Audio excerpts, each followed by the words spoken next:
सूरज उगने से पहले, दुनिया का बोझ बढ़ने से पहले, जीवन का शोर परमेश्वर की आवाज को डुबाने लगे। क्या होगा अगर आप रुक गए?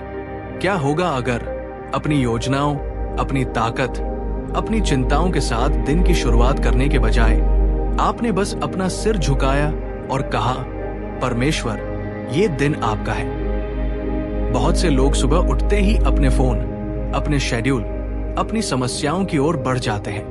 वे अपने दिन की शुरुआत पहले से ही आगे की चिंताओं से बोझल होकर करते हैं। लेकिन मैं आज आपको बताता हूं कि एक बेहतर रास्ता है, एक पवित्र रास्ता है। परमेश्वर ने कभी नहीं चाहा कि आप अपने जीवन का बोझ अकेले उठाएं। वो कभी नहीं चाहते थे कि आप दिन शुरू होने से पहले ही तनाव में डूबे हुए जागे। वो कहते हैं, हे थके हुए और बोझ से दबे लोगों, मेरे पास आओ, मैं तुम्हें आराम दूंगा। मत्ती 11:28। और जब आप अपना दिन उस तरह के विश्वास के साथ शुरू करते हैं तो आप डर में नहीं चलेंगे, आप भ्रम में नहीं चलेंगे, आप आत्मविश्वास से चलेंगे, क्योंकि आप जानते हैं कि सर्वशक्तिमान परमेश्वर आपके आगे चल रहे हैं। लेकिन चुनाव आपका है। आप दुनिया को अपना दिन संभालने दे सकते हैं या आप परमेश्वर को अपना दिन संभालने दे सकते हैं। आप जाग सकते हैं और अपने दम पर सब कुछ करने की कोशिश कर सकते हैं, या आप कह सकते हैं, प्रभु, मुझे आप पर भरोसा है। आपकी सुबह के पहले शब्द समर्पण के शब्द होने चाहिए, क्योंकि एक समर्पित हृदय एक विजयी जीवन की ओर ले जाता है। क्या आप आज परमेश्वर को अपना दिन संभालने देंगे? क्या आप अपनी योजनाएं, अपना बोझ, अपनी चिंताएं उनके हाथों में सौंपेंगे? वो इंतजार कर रहे हैं, वो तैयार हैं, और यदि आप उन्हें ऐसा करने देंगे तो वो आपका नेतृत्व करेंगे। इस समय ऐसे लोग हैं जो मेरी बात सुन रहे हैं, जो ना केवल शारीरिक रूप से बल्कि अपनी आत्मा की गहराई में भी थके हुए हैं। आप अपने जीवन, अपने निर्णयों, अपनी समस्याओं का भार अकेले ही उठा रहे हैं। आप मजबूत बनने की कोशिश करते हैं, आप आगे बढ़ने की कोशिश करते हैं, लेकिन सच्चाई यह है कि आपकी ताकत पर्याप्त नहीं है। मेरे दोस्त, मैं आज आपको कुछ बताना चाहता हूं। जकरिया 4:6 इसका मतलब यह है कि आप चाहे जितना भी प्रयास कर लें, चाहे आप कितने भी दृढ़ निश्चय क्यों ना हो, आपकी ताकत अकेले कभी भी पर्याप्त नहीं होगी। परमेश्वर की ताकत है। परमेश्वर की ताकत कभी विफल नहीं होती है। अपने आसपास की दुनिया को देखें। लोग सुरक्षा के लिए संघर्ष कर रहे हैं, नियंत्रण की भावना के पीछे भाग रहे हैं, सफलता के पीछे भाग रहे हैं, लेकिन गहराई में वे थके हुए हैं। और शायद आज आप भी ऐसे ही हैं। शायद आप अपने दम पर सब कुछ संभालने की कोशिश कर रहे हैं और आपको लगता है कि आप टूटने वाले हैं। लेकिन मेरी बात सुनिए, परमेश्वर आपसे ये नहीं कह रहे हैं कि जब आप सुबह उठते हैं तो आप मजबूत बने। क्या आप खुद पर भरोसा करते हैं, या आप कहते हैं, प्रभु, मुझे आज आपकी जरूरत है, मैं आपके बिना ये नहीं कर सकता? क्योंकि जिस क्षण आप पहचानते हैं कि आपकी ताकत पर्याप्त नहीं है, आप उनकी ताकत के लिए जगह बनाते हैं। और जब परमेश्वर कमान संभालते हैं तो तूफान में शांति होती है, अराजकता में व्यवस्था होती है, कठिनाई में आशा होती है। बाइबल हमें बताती है, उसने पहले से ही एक रास्ता बना दिया है। इसीलिए अपनी लड़ाई अकेले लड़ने की कोशिश करना बंद करो। हर सुबह ये सोचना बंद करो कि तुम्हें सब कुछ एक साथ करना है। तुम्हें नहीं करना है, लेकिन परमेश्वर ने किया है। उसे आज कार्यभार संभालने दो, उसकी शक्ति को तुम्हें ले जाने दो, क्योंकि जब परमेश्वर तुम्हारी ताकत है तो तुम कभी पराजित नहीं होगे। हर एक दिन तुम्हारे सामने विकल्प आते हैं। कुछ छोटे लगते हैं, कुछ बड़े लगते हैं, लेकिन हर निर्णय आपके जीवन की दिशा को आकार देता है। और जो प्रश्न मैं आज तुमसे पूछना चाहता हूं वो ये है, ये निर्णय कौन ले रहा है? क्या तुम अपनी समझ पर निर्भर हो, या तुम परमेश्वर को मार्गदर्शन करने दे रहे हो? बाइबल कहता है, अपने पूरे दिल से परमेश्वर पर भरोसा रखो और अपनी समझ का सहारा मत लो। अपने सब कामों में उसे स्मरण कर और वो तेरे लिए मार्ग को सीधा करेगा। नीति वचन 3 के 5 से 6। लेकिन अक्सर हम जागते हैं, हम अपना दिन शुरू करते हैं और हम परमेश्वर के बारे में सोचे बिना निर्णय लेते हैं। हम योजना बनाते हैं, अपनी बुद्धि का उपयोग करते हैं और इसके बजाय हमें कहना चाहिए, हे प्रभु, आज मेरा मार्गदर्शन करें। मुझे दिखाएं कि मुझे क्या करना है, मुझे अपनी बुद्धि दें। तब वो आपके कदमों को निर्देशित करेंगे। वो आपको गलत मार्ग पर जाने से रोकेंगे। वो आपको सही लोगों, सही स्थानों, सही अवसरों के पास सही समय पर ले जाएंगे। आप में से कुछ लोग अभी बड़े निर्णयों का सामना कर रहे हैं। शायद ये आपकी नौकरी, आपके परिवार, आपके भविष्य के बारे में है और आप इसे स्वयं समझने का प्रयास कर रहे हैं। लेकिन मेरी बात सुनिए, परमेश्वर ने पहले ही इसका समाधान कर दिया है। उनके पास पहले से ही उत्तर है, लेकिन वे आपके पूछने का इंतजार कर रहे हैं। इसलिए आज उनके बिना एक और कदम न उठाएं। उनके मार्गदर्शन के बिना एक और निर्णय ना लें। अपने घुटनों पर बैठें और कहें, हे प्रभु, मुझे आपकी आवश्यकता है, मुझे रास्ता दिखाएं। क्योंकि जब आप परमेश्वर को अपने निर्णय लेने देते हैं तो आप कभी भी गलत दिशा में नहीं चलेंगे। सबसे अधिक धोखेबाज यिर्मयाह 17 के 9। इसका मतलब है कि आपकी भावनाएं आपसे झूठ बोल सकती है। आपकी भावनाएं आपको बता सकती है कि आप अकेले हैं, जबकि परमेश्वर कहते हैं, मैं तुम्हें कभी नहीं छोड़ूंगा, ना ही तुम्हें त्यागूंगा। इब्रानियों 13 के 5।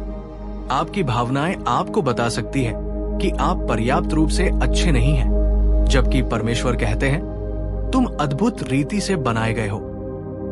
भजन संहिता 139 के 14। आपकी भावनाएं आपको बता सकती है कि आपकी स्थिति निराशाजनक है, लेकिन परमेश्वर कहते हैं, मेरे लिए कुछ भी असंभव नहीं है। जब परमेश्वर कहता है कि मनुष्य के लिए यह असंभव है, लेकिन परमेश्वर के लिए सभी चीजें संभव है। मत्ती 19 के 26। लेकिन समस्या यह है कि बहुत से लोग अपना जीवन इस आधार पर जीते हैं कि वे कैसा महसूस करते हैं, बजाय इसके कि परमेश्वर क्या कहता है। वे जब मन करता है तब प्रार्थना करते हैं। वे जब मन करता है तब बाइबल पढ़ते हैं। वे जब मन करता है तब परमेश्वर पर भरोसा करते हैं। लेकिन क्या होता है जब वे उसकी उपस्थिति को महसूस नहीं करते हैं? क्या होता है जब भय, संदेह और हतोत्साह आपको घेर लेते हैं? तब क्या आप कहते हैं, प्रभु, आप मेरा मार्गदर्शन कर रहे हैं? तब भी जब मेरी भावनाएं मुझे नीचे खींचने की कोशिश करती हैं, मैं आपके वादों पर खड़ा रहूंगा। इसलिए आज अपनी भावनाओं को अपने ऊपर हावी होने देना बंद करें। भावनाओं के आधार पर निर्णय लेना बंद करें जो हवा के साथ बदलते हैं। इसके बजाय परमेश्वर की सच्चाई को अपना आधार बनने दें। चाहे कुछ भी हो, उसके वचन पर खड़े रहें, क्योंकि जब आप परमेश्वर को अपनी भावनाओं पर नियंत्रण करने देते हैं तो आप विश्वास में, शांति और विजय में रहेंगे। कुछ लोग हैं जो मुझे अभी सुन रहे हैं, जो सोचते हैं कि प्रार्थना बस कुछ ऐसा है जो आप सुबह या बिस्तर से पहले करते हैं। आप कुछ शब्द कहते हैं, इसे अपनी सूची से हटाते हैं और अपने दिन के साथ आगे बढ़ते हैं। लेकिन मैं आज आपको कुछ बताना चाहता हूं। प्रार्थना एक कार्य नहीं है, ये एक जीवन रेखा है। बाइबल कहती है, बिना रुके प्रार्थना करो। एक थिस्सलुनीकियों 5 के 17। इसका मतलब है कि प्रार्थना केवल विशेष क्षणों के लिए नहीं है, ये हर पल के लिए है। ये केवल तब नहीं है जब आप मुसीबत में हैं, ये तब भी है जब सब कुछ ठीक चल रहा है। ये सिर्फ चर्च के लिए नहीं है, ये किराने की दुकान, कार्यस्थल, कार की सवारी, अपने परिवार के साथ बातचीत के लिए है। ये उस परमेश्वर के साथ एक निरंतर संबंध है जो आपके जीवन को अपने हाथों में रखता है। बहुत से लोग प्रार्थना को अंतिम उपाय की तरह मानते हैं। वे अपने दम पर चीजों को संभालने की कोशिश करते हैं और जब सब कुछ बिखर जाता है तब वे परमेश्वर के पास आते हैं। लेकिन मेरी बात सुनो, परमेश्वर कभी भी आपका अंतिम विकल्प नहीं थे। वे आपके लिए पहली प्रतिक्रिया होने चाहिए। जब आप जागते हैं, उनसे बात करें। जब आप किसी निर्णय का सामना कर रहे हो, उनसे पूछें। जब आप अभिभूत महसूस करते हैं, उन्हें बताएं। जब आप आभारी हो, उनकी स्तुति करें। आपको प्रार्थना करने के लिए एक विशेष स्थान की आवश्यकता नहीं है। आपको सही शब्दों की आवश्यकता नहीं है। आपको केवल एक हृदय की आवश्यकता है जो परमेश्वर के लिए खुला हो। और जब आप उनके साथ निरंतर संचार में रहते हैं तो कुछ अविश्वसनीय होता है। आपका दिन तनाव, भय या अनिश्चितता से शासित नहीं होता। ये उनकी उपस्थिति से शासित होता है। इसलिए मैं आज आपसे पूछता हूं कि क्या परमेश्वर आपके पूरे दिन का हिस्सा है या सिर्फ आपकी दिनचर्या का हिस्सा है? यदि आप उनसे केवल सुबह एक बार बात करते हैं और फिर शाम तक उनके बारे में भूल जाते हैं, तो आप एक ऐसे जीवन की शक्ति से वंचित हैं जो पूरी तरह से समर्पित है। लेकिन जब आप उन्हें हर पल में आमंत्रित करते हैं, जब आप दिन भर उनसे बात करते हैं, जब आप छोटी छोटी चीजों के साथ साथ बड़ी चीजों में भी उन पर निर्भर होते हैं, तो आप कभी अकेले नहीं चलेंगे।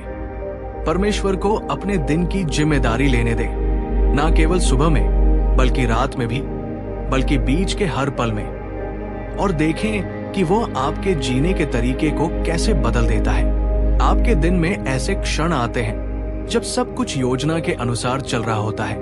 आप जागते हैं, आप अपनी दिनचर्या से गुजरते हैं और जीवन पूर्वानुमेय लगता है। लेकिन फिर कुछ होता है। बुरी खबर के साथ फोन बजता है। एक स्थिति एक पल में बदल जाती है। आपकी योजनाएं बिखर जाती है। और हम उन क्षणों में क्या करते हैं? क्या हम परमेश्वर की योजना के बारे में सोचते हैं? मेरी बात सुनो, परमेश्वर रुकावटों में है। बाइबल हमें बताती है कि एक व्यक्ति के दिल में कई योजनाएं होती हैं, लेकिन ये परमेश्वर का उद्देश्य है जो प्रबल होता है। नीति वचन 19:21। इसका मतलब है कि आपके पास एक कार्यक्रम हो सकता है, लेकिन परमेश्वर के पास एक उद्देश्य है। आपके पास एक योजना हो सकती है, लेकिन परमेश्वर के पास एक महान योजना है। यीशु के जीवन को देखो। जहां भी वह गया, उसे बाधित किया गया था। सड़क के किनारे एक अंधा आदमी उसे रोया। एक रक्तस्राव वाली महिला ने उसके वस्त्र के लिए हाथ बढ़ाया। एक दुखी पिता ने उससे अपनी बेटी को ठीक करने के लिए विनती की। लेकिन यीशु ने कभी इन क्षणों को विकर्षण के रूप में नहीं देखा। उन्होंने उन्हें दिव्य नियुक्तियों के रूप में देखा। उन्होंने ये नहीं कहा कि मैं बहुत व्यस्त हूं। उन्होंने ये नहीं कहा कि ये मेरी योजना में नहीं था। नहीं, वो रुक गया क्योंकि वह जानता था कि पिता काम पर गए थे। आप कैसे प्रतिक्रिया करते हैं जब आपका दिन योजना के अनुसार नहीं जाता? क्या आप निराशा को हावी होने देते हैं, या आप रुकते हैं और कहते हैं, परमेश्वर, आप मुझे क्या दिखाने की कोशिश कर रहे हैं? योजना कुछ बेहतर के लिए जगह बना रही है। हो सकता है कि वो अप्रत्याशित बातचीत परमेश्वर आपको किसी जरूरतमंद के लिए रोशनी बनने का मौका दे रही हो। जब परमेश्वर नियंत्रण में होता है तो कुछ भी संयोग से नहीं होता। इसलिए आज केवल परमेश्वर पर अपनी योजनाओं में भरोसा ना करें, बाधाओं में भी उन पर भरोसा करें। उन्हें स्थिति संभालने दें, तब भी जब चीजें आपकी अपेक्षा के अनुसार ना हो, और आप देखेंगे कि उनका रास्ता हमेशा आपसे बेहतर होता है। आप में से कुछ लोग जो मुझे अभी सुन रहे हैं, एक ऐसी लड़ाई लड़ रहे हैं जिसे लड़ने के लिए आप कभी नहीं बने थे। आप इतनी मजबूती से पकड़ रखे हैं, अपने जीवन के हर विवरण को नियंत्रित करने की कोशिश कर रहे हैं, सब कुछ अपने तरीके से करने की कोशिश कर रहे हैं, और अंदर से आप थक चुके हैं। आप निराश हैं, आप अभिभूत हैं। लेकिन मैं आज आपसे कुछ पूछना चाहता हूं। क्या होगा यदि जिस चीज को आप पकड़ रहे हैं वही चीज है जिसे परमेश्वर आपसे छोड़ने के लिए कह रहा है? आप देखिए, भजन 46:10 कहता है, शांत हो जाओ और जान लो कि मैं ही परमेश्वर हूं। इसका मतलब है प्रयास करना बंद करो, अपने आप से सब कुछ ठीक करने की कोशिश करना बंद करो। परमेश्वर नियंत्रण में है, वो पूरी तस्वीर देखता है, वो शुरू से अंत जानता है। और यदि आप बस पीछे हटेंगे, यदि आप बस आत्मसमर्पण करेंगे और कहेंगे, परमेश्वर, मुझे आप पर भरोसा है, तो आपको वो शांति मिलेगी जो कोई भी नियंत्रण आपको कभी नहीं दे सकता। आप में से कुछ लोग अपनी ताकत में एक स्थिति को ठीक करने की कोशिश कर रहे हैं और परमेश्वर कह रहे हैं, मुझे इसे संभालने दो। आप में से कुछ लोग एक दरवाजा खोलने के लिए मजबूर करने की कोशिश कर रहे हैं और परमेश्वर कह रहे हैं, मेरे समय का इंतजार करो। आप में से कुछ लोग एक बोझ को पकड़ रहे हैं जो आपको कुचल रहा है और परमेश्वर कह रहे हैं, इसे मुझे दे दो। बाइबल कहती है, अपनी सारी चिंताओं को उस पर डाल दो क्योंकि वह तुम्हारी परवाह करता है। एक पतरस 5 के साथ। इसका मतलब है कि आपको अब और इस बोझ को उठाने की जरूरत नहीं है। आपको लगातार चिंता और डर में रहने की जरूरत नहीं है। बाइबल कहती है, ये वो दिन है जिसे प्रभु ने बनाया है, आइए हम इसमें आनंदित और प्रसन्न रहें। भजन 118 के 24। इसका अर्थ है कि प्रत्येक दिन परमेश्वर की ओर से एक उपहार है। प्रत्येक सुबह जब आप जागते हैं तो ये एक अवसर है, ना केवल अस्तित्व में रहने का, ना केवल जीवित रहने का, बल्कि उस उद्देश्य पर चलने का जो परमेश्वर ने आपके लिए रखा है। लेकिन बहुत से लोग ऐसे जीते हैं जैसे उनके दिन मायने नहीं रखते। वे काम पर जाते हैं, अपनी जिम्मेदारियों का ख्याल रखते हैं और सोचते हैं कि ये बस एक और सामान्य दिन है। लेकिन मेरी बात सुनो, परमेश्वर सामान्य में भी काम कर रहे हैं। वे छोटे छोटे क्षणों में आगे बढ़ रहे हैं, वे शांत स्थानों में बोल रहे हैं। और यदि आप अपना हृदय खोलेंगे, यदि आप उन्हें अपने दिन में आमंत्रित करेंगे, तो आप उन्हें उन तरीकों से देखना शुरू कर देंगे जिनकी आपने कभी उम्मीद नहीं की थी। इसीलिए आज एक और दिन को ऐसे ना गुजरने दे जैसे कि ये मायने नहीं रखता। उस परमेश्वर को स्वीकार किए बिना जागे जिसने आपको ये दिन दिया है। अपनी दिनचर्या में भाग ना ले, इसके बजाय कहें, हर दिन प्रभु का है। और इससे पहले कि आप बिस्तर से उठें, दुश्मन आपको आपकी असफलताओं की याद दिलाता है। वो आपके कान में फुसफुसाता है कि आप पर्याप्त रूप से अच्छे नहीं हैं। आपने जो किया है उसे देखो, आपने जो गलतियां की हैं उन्हें देखो, और नए दिन में आत्मविश्वास के साथ कदम रखने के बजाय आप अपना दिन शर्म, पछतावे और अपराध बोध के बोझ तले दबकर शुरू करते हैं। लेकिन मैं आज आपको कुछ बताना चाहता हूं। आपका अतीत आपको परिभाषित नहीं करता, ये परमेश्वर करता है। बाइबल कहती है, यदि कोई मसीह में है तो वो एक नई रचना है, पुराना चला गया है, नया यहाँ है। 2 कुरिन्थियों 5 के 17। इसका अर्थ है कि जब आप परमेश्वर के पास आते हैं, जब आप उसके सामने आत्मसमर्पण करते हैं, तो वो स्लेट को साफ कर देता है। दुश्मन आपको आपके अतीत की याद दिला सकता है, लेकिन परमेश्वर ने उसे मिटा दिया है। उसने उसे यीशु के खून से ढक दिया है। आप में से कुछ लोग अतीत के पापों, अतीत की असफलताओं, अतीत की निराशाओं को परमेश्वर द्वारा आपके जीवन में आज किए जाने से रोक रहे हैं। लेकिन मेरी बात सुनो, जानते हैं यीशु ने क्या किया? मैं जानता हूं कि क्रूस पर उसने आपकी हर गलती, हर असफलता, हर पाप की कीमत चुकाई। और यदि आपने उसकी क्षमा मांगी है तो उसने उसे पहले ही धो दिया है। तो आप अभी भी उसे क्यों ढो रहे हैं? बाइबल कहती है, अब उन लोगों के लिए कोई निंदा नहीं है जो मसीह यीशु में है। रोमियो 8 के 1। इसका मतलब है कि यदि परमेश्वर ने आपको माफ कर दिया है तो आप स्वतंत्र हैं, लेकिन आपको उस स्वतंत्रता में चलना होगा। आपको हर सुबह जागना होगा और कहना होगा, आज एक नया दिन है, मेरा अतीत मेरे पीछे है और मेरा परमेश्वर मेरे सामने है।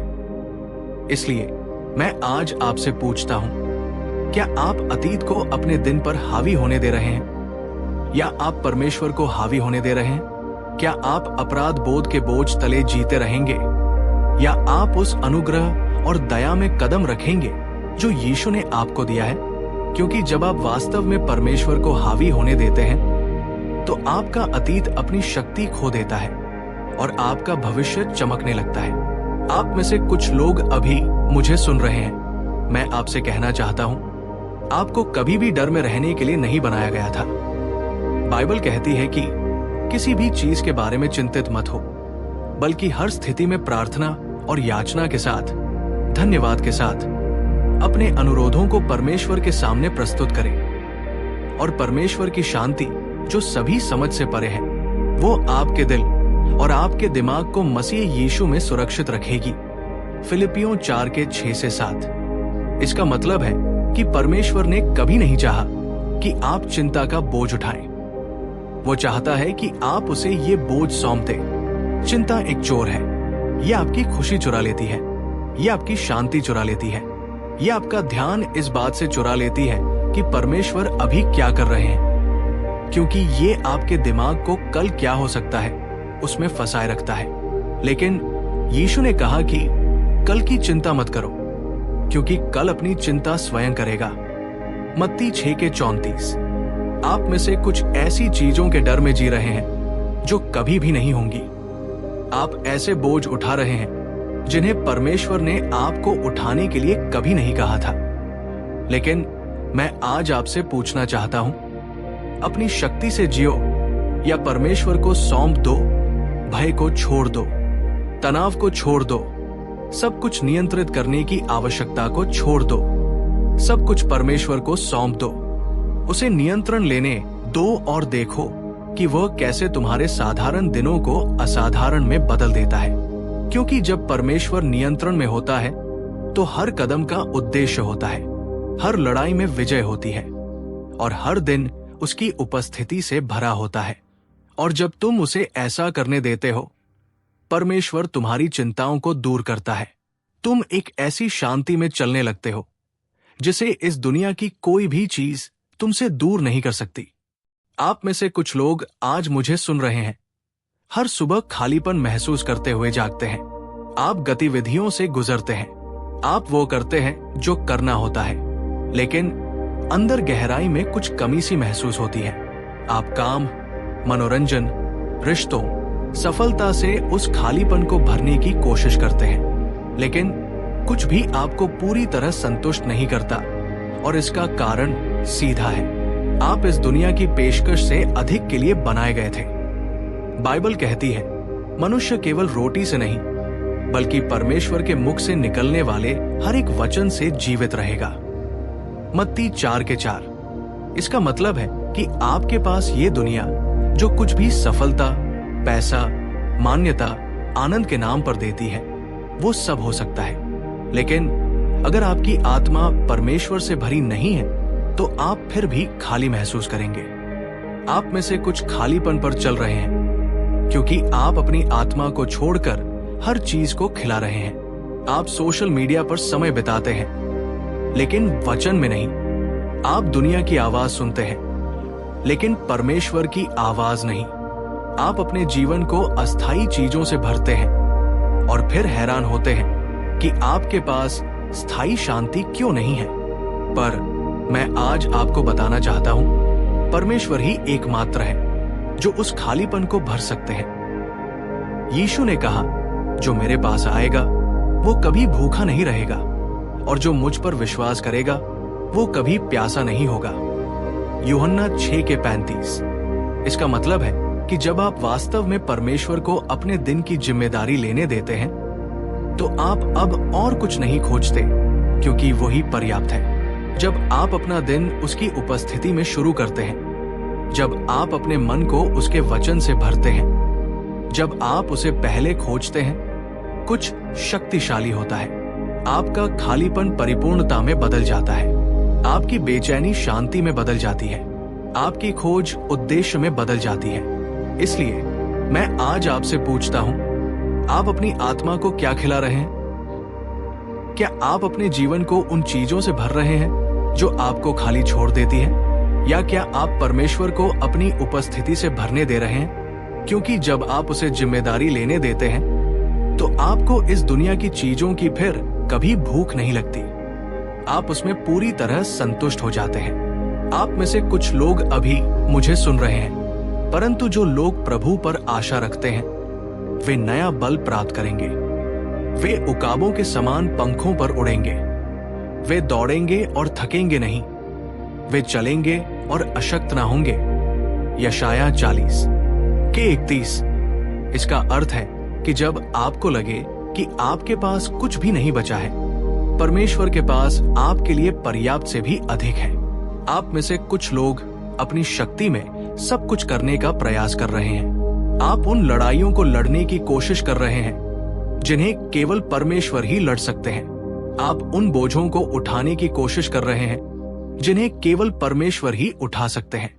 परंतु बाइबल हमें बताती है, मेरा अनुग्रह तेरे लिए पर्याप्त है, क्योंकि मेरी सामर्थ्य निर्बलता में पूरी होती है। 2 कुरिन्थियों 12:9। इसका अर्थ है कि परमेश्वर के लिए आपकी कमजोरी कोई समस्या नहीं है। ये उनके लिए आपके जीवन में अपनी शक्ति दिखाने का एक अवसर है। जब आप कमजोर महसूस करें तो अपने आप से आगे बढ़ने का प्रयास ना करें। परमेश्वर की ओर मुड़े, उन्हें आपको भरने दे, उन्हें आपको मजबूत करने दे, क्योंकि सच्चाई ये है, अकेले आप नहीं परंतु परमेश्वर के साथ सब संभव है। इसलिए आज ये कहने के बजाय कि मेरे पास ताकत नहीं है, कहो, प्रभु मुझे आपकी ताकत पर भरोसा है।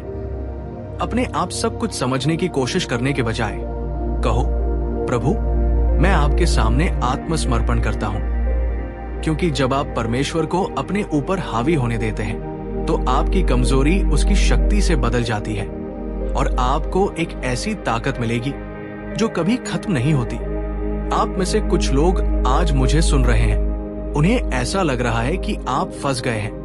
आप हर सुबह उठते हैं और ऐसा लगता है कि कुछ भी नहीं बदल रहा है। आप प्रार्थना करते हैं लेकिन आपको जवाब नहीं मिलता है। आप आगे बढ़ने की कोशिश करते हैं लेकिन आपको लगता है कि आप एक ही जगह पर हैं। ऐसा लगता है कि आप गोल गोल घूम रहे हैं और सोच रहे हैं कि परमेश्वर आप कहाँ हैं? कुछ क्यों नहीं हो रहा है? लेकिन मैं आज आपको कुछ बताना चाहता हूं। सिर्फ इसलिए कि आप गति नहीं देखते, इसका मतलब ये नहीं है कि परमेश्वर काम नहीं कर रहे हैं। बाइबल कहती है कि हम दृष्टि से नहीं बल्कि विश्वास से चलते हैं। 2 कुरिन्थियों 5 के साथ। मेरी बात सुनो, देरी का मतलब इनकार नहीं है। परमेश्वर का समय आपका समय नहीं है। सिर्फ इसलिए कि दरवाजा अभी तक नहीं खुला है, इसका मतलब ये नहीं है कि ये नहीं खुलेगा। सिर्फ इसलिए कि जवाब अभी तक नहीं आया है, इसका मतलब ये नहीं है कि परमेश्वर नहीं सुन रहे हैं। वो हमेशा समय पर होते हैं।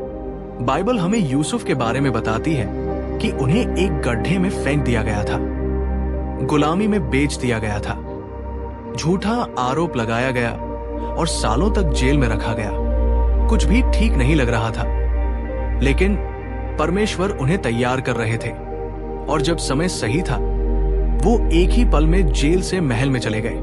आप में से कुछ लोग अभी इंतजार के मौसम में हैं। आप सोच रहे हैं कि चीजें कब बदलेंगी, लेकिन मैं आपको प्रोत्साहित करना चाहता हूं कि हार ना माने, भरोसा करना बंद ना करें, विश्वास करना बंद ना करें। परमेश्वर की योजना तब भी सामने आ रही है जब आप इसे नहीं देख सकते हैं। बाइबल कहती है कि जिसने आप में एक अच्छा काम शुरू किया है वो इसे पूरा करने के लिए ले जाएगा। फिलिपियों 1:6।